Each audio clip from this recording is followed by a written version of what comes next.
Hey everybody, thank you so much for clicking on this video. Today, we will be roasting me. So a little backstory, I started working group fitness back in 2016, and I didn't start training clients one-on-one until a few years after when I got my personal training certification. When you're a new trainer, your programming it's probably not gonna be great, and that's okay. We all have to start somewhere. And let's be real, if you're not looking back on yourself 5 years ago and cringing at what you were doing, are you really growing? So today we're taking a stroll down memory lane to early 2019 and looking at a few of my old programs that I wrote for clients. Hopefully we can all laugh, but I'm also gonna show you how I would update these specific programs based off of the client goals with the added education and experience that I have today. So let's dive into program number 1. Okay, so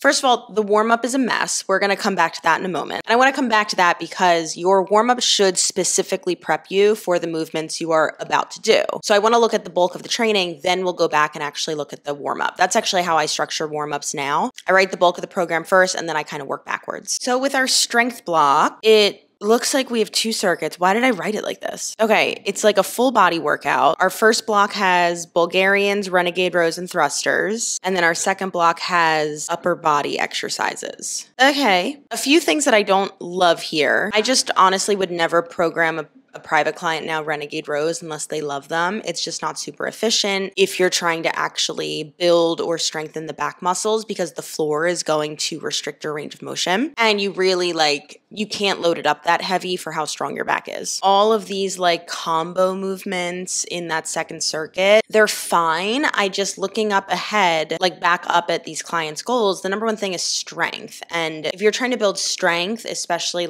as a newer client or as a foundation, you want to keep it really, really simple. Honestly, this reads group fitness class to me, which doesn't surprise me because that was mostly what I was doing at this point. So let's clean it up a little bit and I'll explain why along the way. So we can keep it with the 2 circuits in terms of the style of the workout. I'm going to start with Bulgarians. So we've got a unilateral knee dominant movement, a squat, and then I'm going to go into a bench supported single arm row. So we're replacing that with the renegade rows to actually work on our back strength, get a bigger range of motion. And then instead of the thruster, I'm going to do a double push press instead. I would rather really load up the lower body on the Bulgarians rather than ending with a bilateral squat into the overhead movement. And now we're getting Bulgarians more anterior dominant, rows posterior, and then we're going back to anterior with that double push press. I think that's a much more succinct, strategic, and simple way to build strength. Then moving into the second circuit. So the original one was, an ab and back movement. Then we've got triceps with the glutes. Then we've got abs and chest. And then we've got just more of a core focused shoulder movement. Okay, right off the bat, we have pulling muscles and then we have push, push, push. So that's not going to be the most efficient use of your time because with these last 3 movements, you're working a small muscle, the triceps, but then you're working a big muscle, the chest, which in a chest press, you're also going to be utilizing the triceps. Then we're moving into an Arnold press, which has also just been hit in that chest press with the shoulders. So it's just a lot of fatigue around the shoulders. You're not going to be able to really get a lot out of any of those movements because you're just fatiguing the same muscles back to back to back. So here's what I would do instead. I would start with a single leg hip thrust. That's going to hit that bridge from the skull crushers. It's also going to be working the glutes in a shortened position, which we haven't seen yet. Bulgarians, even though it is a knee dominant movement, you are still able to bias the glute a lot, but it's going to work that glute from the lengthened position. So now we're getting it in a different spot. Then I would just go into a good old fashioned lat pullover. This is nice too because we had a bench for the single leg hip thrust. Now we can utilize that exact same piece of equipment for the lat pullover. Then we're going to go into an incline push-up. I wrote incline here, number 1, because we have the bench. I'm trying to think strategically about what this person could grab in the gym. And number 2, I know this person didn't have a full push-up from the floor quite yet, and I'm actually really amazed that I can remember back to 2019 like that. So that's a new workout. Let's look at the warm-up. All right, so this warm-up, this is a ton of movement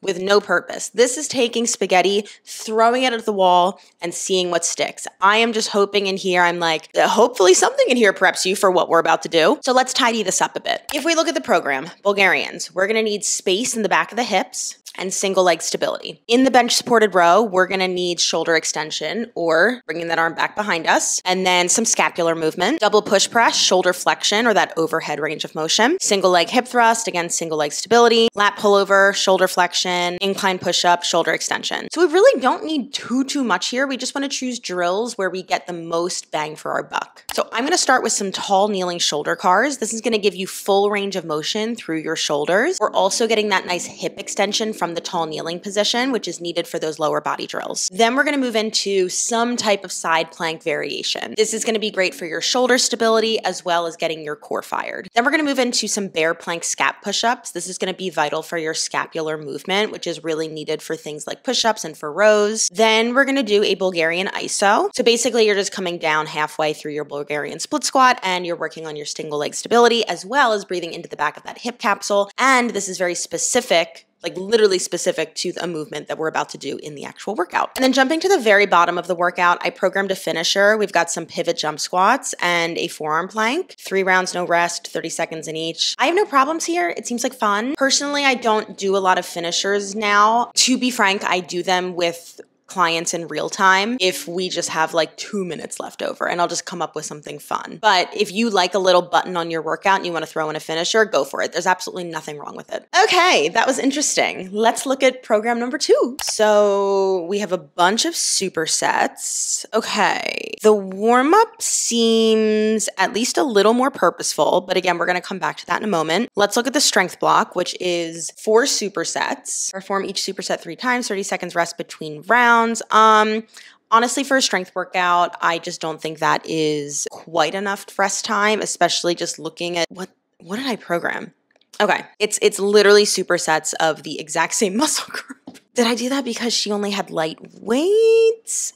Okay, so with supersets, you can utilize those in a lot of different ways. Typically, what I'll do with clients is I'll utilize supersets to make the most out of your time. Meaning, I'm gonna work opposing muscle groups or just completely different muscle groups so that you don't need to program as much rest time. Because let's say you're starting with a squat and then you're gonna go into a bent over row. Well, you can go right from your squat, minimal to no rest, right into your row, and you don't need to take like a full 2 minutes before you do your next heavy squats because part of the time you were resting your glutes was during your bent over row. Does that make sense? That's primarily how I use them. You could also use it like this to work more like muscular endurance, but at least like hit different angles. Let's go through this. So we're starting with a chest press. So that's going to be a bilateral horizontal push. And then we're going right into push-ups, which is literally the same thing. It's a bilateral horizontal push. You're working the exact same muscles, just instead of the weight coming down on you, you're coming down against gravity. There's no reason to program it like that for this client. Then we have skull crushers, triceps, into a tricep dip with a kick out. I guess technically are you hitting 2 different heads of the tricep? I don't remember, but I would never, I actually wouldn't program this anyway. Then we have a sit up to an overhead press and then a single leg scaption. What is that? What is that? And then we've got a sumo goblet squat. Love. I just don't know why it's at the end of the workout for such a big compound movement. And then into a single leg squat and then an RDL. What? Okay. I think that was like a single leg squat into like a single leg deadlift maybe. I guess I don't hate that. I don't know. Let's fix this. I'm having a problem because, in the last workout, we just talked about working like the chest, shoulders, and triceps all in a row.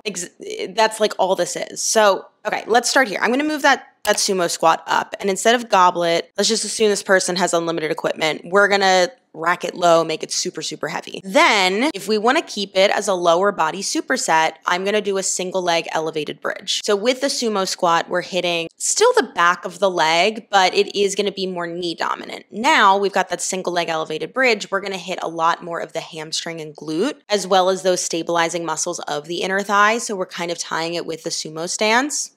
Superset number 2, let's do like a chest press because I like that that's a big compound movement. And then like, if we want to keep it with the same muscle group, more of like a chest fly, maybe we do like an alternating tempo chest fly. So like out for 3, 2, 1 in 1, out for 3, 2, 1 in 1. I don't know. To be frank, I probably just wouldn't do this. So I'm going to stop trying to fix it.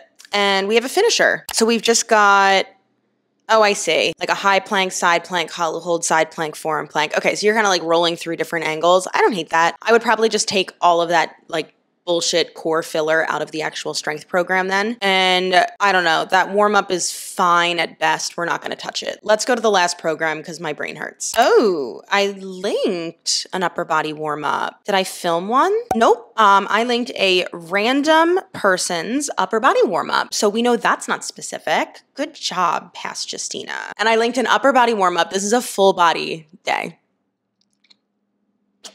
Okay, so we've got 3 supersets of 3 exercises. So not a superset. A superset is 2 exercises done back to back with minimal to no rest between them. We already talked about a reason why you would use a superset. This is just frankly not a superset. I would either call it a triset, or honestly, I would call it a circuit or a block, or just not a superset. So we start with a squat and curl. So a combo movement right off the bat. Knee drops and up downs. Oh, that's like a plank variation. Crossbody hammer curl. I know exactly where I stole that from. That was, I was reviewing Whitney Simmons' Alive app when it like first came out. This is how old this is. I wonder if that video is still live. It's probably not.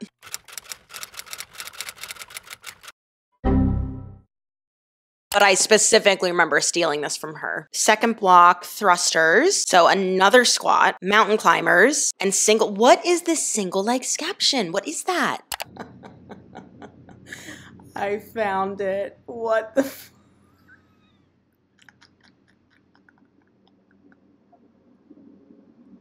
All right, and then final block, we've got a deadlift at the end of the workout. Elevated tricep dips. So I guess I mean like on a bench or something, not on the floor. And then a leg lower into a lat pullover. Okay. Also, I want to quickly point out the reason I'm rolling my eyes at putting like a huge compound movement at the end of the workout is because look at how much energy you've expended at this point. What makes you think that you're actually going to get a ton out of this deadlift? So let's fix this. For whatever reason, I put 2 different squat variations in here. Let's just pick one. And apparently squats were very important when programming for this client. So we're going to start with a front squat. Heavy, loaded up. After that, and this is risky, not everyone can handle this, but after that, let's say we're doing a barbell front squat, so we're in a squat rack, I'm gonna have you do some chin-ups. You can take as much rest time between there as you need, but here's my rationale. I'm thinking equipment, what's around you in the gym. I'm always trying to think about how to utilize what you have around you to the best of your ability. And front squat's gonna be more anterior dominant. Chin-ups, even though we are getting that bicep in there, we are gonna be focused more on the back of the body. Again, that's a challenging duo to put together because that's a ton of energy. So that is definitely more advanced. If that's a little too tough, something you could do is re-rack your bar, and then you can work on some floor chin-ups where you lift yourself up, pull the knees up, and lower down slowly. But I'm putting that in there because we had hammer curls, crossbody hammer curls, apparently. Thank you, Whitney Simmons, for that. So I'm trying to hit those biceps. And then I'm going to actually put in, instead of a third exercise, because that's a ton of energy exerted, I'm going to put in something more corrective, mobility based, and it's going to be a supine block squeeze. So this is going to help you get a little bit more internal hip rotation, making some space in the hips, which is going to be really important for that front squat. So that's block 1. Block 2, we have that deadlift, but I don't want to put that number 1 in the same workout. That's going to be, your low back is going to explode. And number 2, at the end of the workout, again, we already talked about that. So we're going to do a single leg deadlift instead. So we've got a unilateral variation in there. And then we're going to work on some push-ups. I had a ton of different planks in this workout. We had some tricep work. Let's just make it a bigger lift, just like we did with the chin-up. So we're gonna do some push-ups. Again, single leg deadlift, back of the body, push-ups, front of the body. And then our mobility drill, which is gonna help support those push-ups, is gonna be some shoulder extension and range rotations. So when we come into a push-up, our arm does have to come into extension. If we don't have that space back there, we're gonna start to pull from other things, and you could cause injury to the shoulder, elbow, or wrist over time. And then we have a finisher. This is a plank row to a push-up to a sit back. Well, I would cut the push-up because we've already done that. I would actually probably cut being in our plank position because we've already seen that. And I don't know, just throw in some random core shit. Call it a day. Okay, that's the video. If you have been here for a while, you know that I love programming. I love figuring out the why. I love figuring out like the nitty gritty underneath of it. And instead of doing this to somebody else, I figured it would be just kinder to do it to myself. Hopefully for you guys, it just shows you, if you're a coach, some other ways to think about programming for your clients. And if you are a muggle, it just gives you some ideas of like things to look for in the workouts that you're selecting on YouTube or that maybe your coach is programming for you. Always remember though, there is not one right way to program. So much of it comes down to your goals, your enjoyment, the equipment that you have access to, and your background, education, experience as a coach or a client. Make sure you hit the subscribe button so you don't miss out, and I will see you all in the next one. They're eating the dogs. They're eating the cats. Eat the cat. Eat the cat. We match. You want to be on YouTube? No. Oh. I love you. Go birds.